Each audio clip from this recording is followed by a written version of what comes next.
2027 seems to be rough to William Ruto's administration, and it is growing very fast, and Kenyans are even waking up more to inject him, not only even a youth or the Gen Z, any person in this country coming up with political updates, as Ruto is trying to hide on the other side of strong political position in order to rescue himself.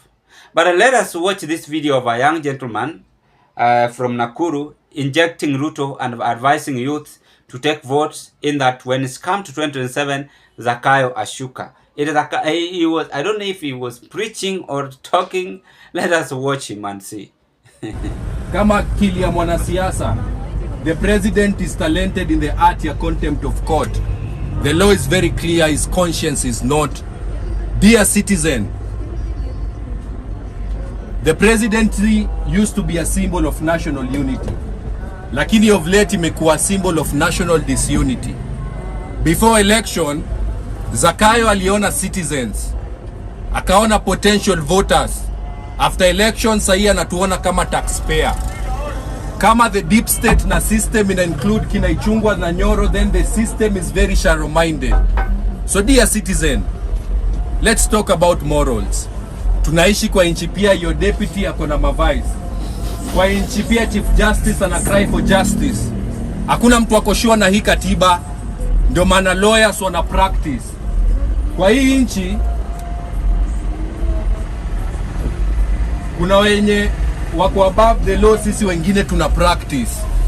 Ati tumesema Zakayo afanye nini? Ashuke. Zakayo ashuke na tuachane wa girls wasome. Tuachane wa dada wetu wasome. Juu tambiaje dem alishika bola akiwa high school, education is the key, na alishajifungua. Asanteni sana, mimi naitwa William Eba, natoka Nakuru kama Brian Silwes, na tumekuja tunatembeanga kwa matatu tukisema Zakayo ashuke, tunatumia spoken word. Na mayuto nyoko hapa na wako vote 2022 8 million. Tafadhali mchukue kura ndio Zakayo ashuke zaidi. Naona hata kuna mtu ameacha ID yake hapa, huyu anaitwa, mkienda manyumbani mwambie Bitoka peane ID. Mwende mwambie brother zenyu watoto. You've watched that video clip I've just displayed in our screen. There are two things coming out from that video. In fact, political, my political viewpoint from that video clip. Number one, this is very clear that Kenyans youth are tired. You can as well testify from that video clip. Number two, how is Ruto going to rescue himself in 2007? As voters are now demeaning him and even advising each other, oh, mwakikishe Zakayo ameshuka.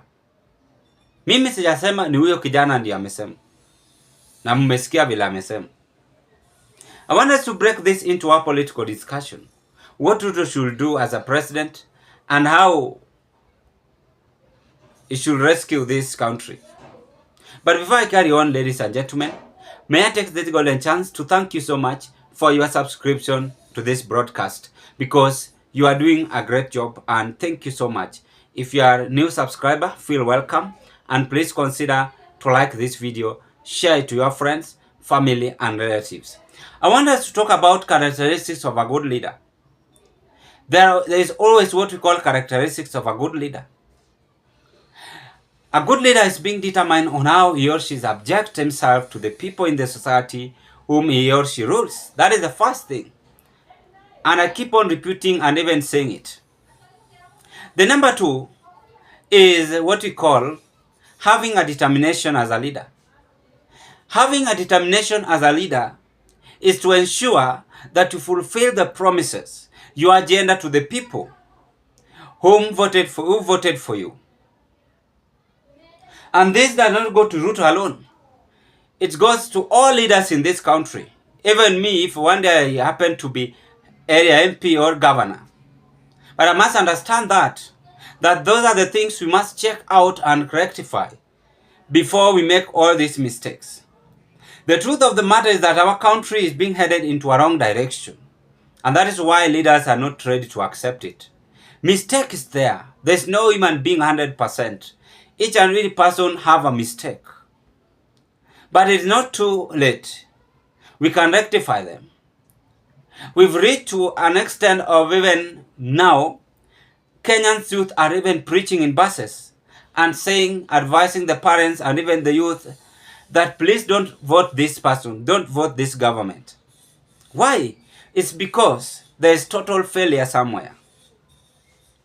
And these total failures must be injected out for the government to rectify and have a mistake to rectify and avoid all these mistakes or drama. So, gentleman from Nakuru is confirming to the head of state that he is no longer having interest with this administration. Youth are graduating, no job for them. There's no one caring how Kenyans are surviving. It is all about let's go and vote and forget that. Hiyo mambo ingine tuwaachie hao wengine waendelee nayo. So that is what that man is saying. And pleading with those who are in the bus, I don't know if it was a bus or a matatu, that please ensure you have your votes and vote Zakayo out. So it simply means that 2027 is going to be rough for William Ruto. As much as he's trying to hide in Raila Odinga's side, as I said it, but it's going to be rough. Because Kenyans have woken up, unless he come up and convince them, or he rig the election. I told you, if Kalonzo Musyoka come up with another political strong strategy, new one, then the probability of Kalonzo Musyoka to defeat Ruto is 85%. Because right now, Kenyans can now confirm the challenges they are passing through is not as easy as we think. But all these things happen in this world. In the world, you must have a challenge. As a leader, I know it is sometimes not easy again, but try to do one promises at a time. One thing at a time is when you will rescue yourself.